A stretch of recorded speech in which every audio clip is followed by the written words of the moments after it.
Hey everyone, Dedeco here with my partner John. We are working today. We're gonna work actually a number from the mount position, and I'm gonna do a simple one the way that I like to do. So the way that I set up this number, actually, it's uh, going after his elbow, and which can happen two ways. Sometimes your opponents they don't close their elbows down here. Sometimes they are more up here, which is easier to get your hands in or go after his collar to catch that arm.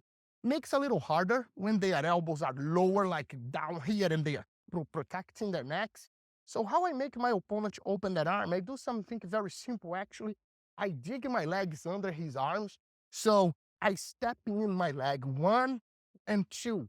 And what happened? His elbows open a little bit. Once his elbows open, I bring my hand inside and I control his elbow. I had people ask me one time if they can go after the shoulder. Totally okay. I like the elbow better. So what I'm gonna do, I'm gonna pull John's elbow this way, pulling him on his side, and I'm gonna bring this foot as high as I can on his armpit. So I'm gonna pull him all the way, opening, bringing my foot up, my other knee right behind his neck. Right, John, let's turn this way a little bit. So once he's up, couple details here. My knee, I like to go as far as I can on his neck. My foot, I believe that's the biggest detail in these moves.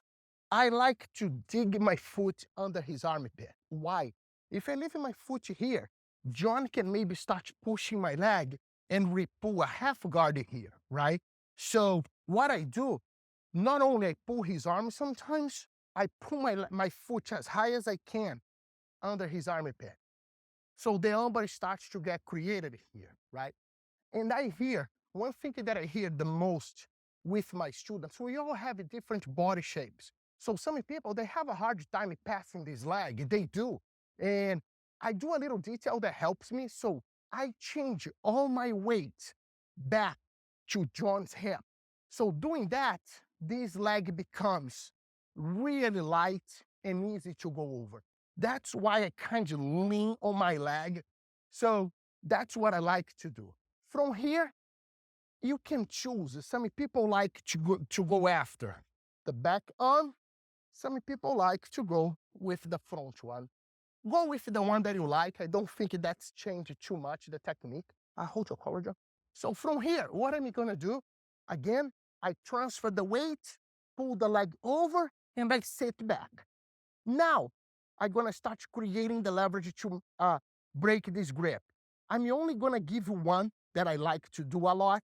So I make sure my feet, it's down. I pull my legs towards me, right?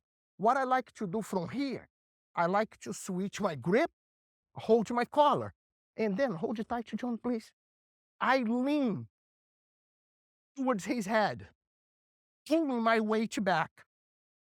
As you can see, the grip starts to break. Once it breaks, I adjust, thumb up.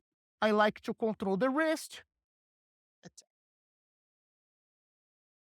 So what I said, a lot of people ask me and they have trouble doing this switch, right? So I learned a little drill from De La Riva. He used it to make us do that 100 times. And actually that drill helped me so much to get the timing and the legs position. And you can do this drill with your partner actually at your school. So you ask your partner to grab your both collars. So we know this is wrong, okay? We are only drilling. I know we're not supposed to do that, okay?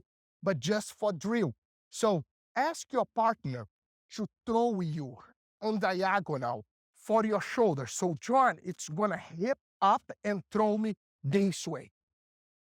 Same thing, hip up, throw me farther way, right?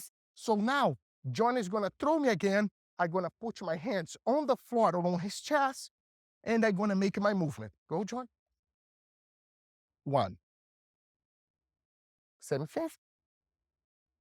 Two. Again, John. Three. And as you can see, we start to develop the position.